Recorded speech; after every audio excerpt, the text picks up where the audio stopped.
Thomas, Percy, and James were looking at the early morning sky. Said Thomas. Grumbled James. Replied Percy. Snorted James. And he puffed away to collect his freight cars from the docks.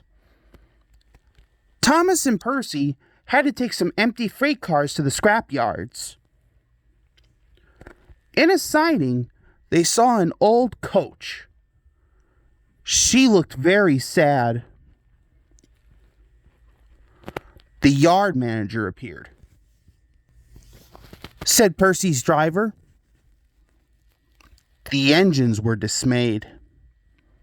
Said Thomas, but he didn't know how. Meanwhile, James was enjoying himself.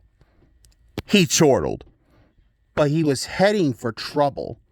One of the fuel cars was leaking. Then, suddenly, it caught fire. Cried James. They reached the siding, and his driver gave the alarm. As Thomas and Percy approached the junction, they saw the smoke and a guard waving a red flag. He called.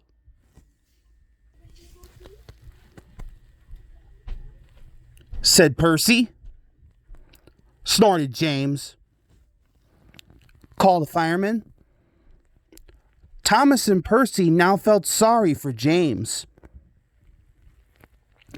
It wasn't long before they reached the station.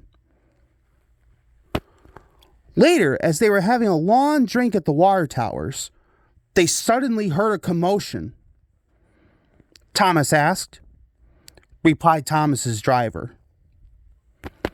The fire engines had a big problem. Cried a fireman. Then Thomas had an idea. The firemen wasted no time. Chuckled their drivers. Soon the fire was out, but the hut where the workmen lived was destroyed. Said the foreman. Said Percy. Added Thomas. Said his driver. They phoned Sir Topham Hatt, who agreed. And she was, and very happy too. The engines buffered up to her, and she set off happily for her new home.